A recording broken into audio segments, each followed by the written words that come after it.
Welcome to Action 242 as we continue to look at discipleship. You know, there are many people around the world today who would label themselves as Christian.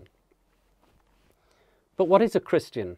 A Christian is a follower of Christ.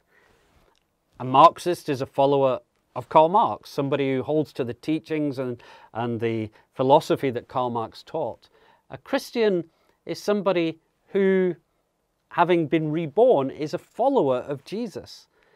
I cannot give myself the label Christian if I'm not obedient. In fact, in John chapter 8, Jesus is recorded as saying this: "If you hold to my teaching, you are really my disciples. Then you will know the truth, and the truth will set you free." Jesus was very big on obedience. He expected his followers to obey him. In fact, Scripture is very clear that if we say we love God but don't obey him, we're liars. John intertwines the concepts of love and obedience so closely that they can't be separated. He teaches very clearly the greatest commands are to love God and love our neighbour. But then he says, how do I know that I love God? I know I love God if I obey his commands. And what is his greatest command? His greatest command is love. How do I know I love? I obey. So love and obedience are very closely intertwined. And what I love about the cross is that there is a vertical and a horizontal aspect to it. So as much as I'm called to love God, I'm also called to love my fellow man. I'm called to love my brothers and sisters. In fact, John again says, if I say I love God but don't love my brother, I'm a liar. And when it comes to discipleship, Jesus was very clear. He said, by this shall all men know that you are my disciples.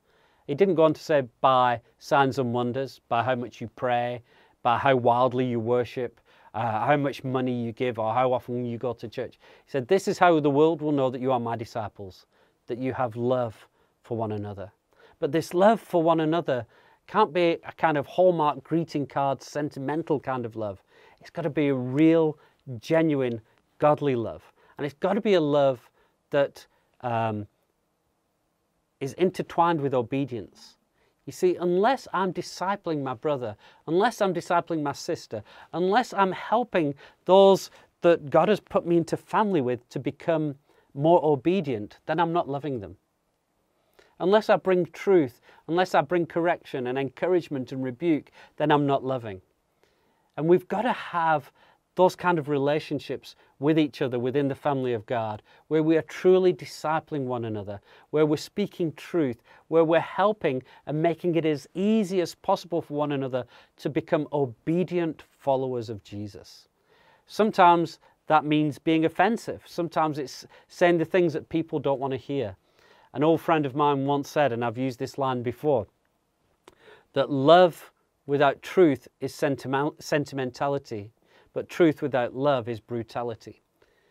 Discipleship is bringing love and truth together into somebody's life to reveal Jesus, a love of Jesus, the power of Jesus, to help each and every one of us become better followers of him. Because after all, as Jesus said, if we obey him, then we're his disciples. Then we will know the truth, and the truth will set you free. I love bringing people into freedom. And that's why I love bringing truth. It's why I love bringing love. And it's why I love helping to reveal what Jesus' heart and desire is for each person so that they can walk in the fullness of obedience, in freedom, and in the blessing that is brought about because of that. Let's be true followers and true disciples and true family as we do that for one another.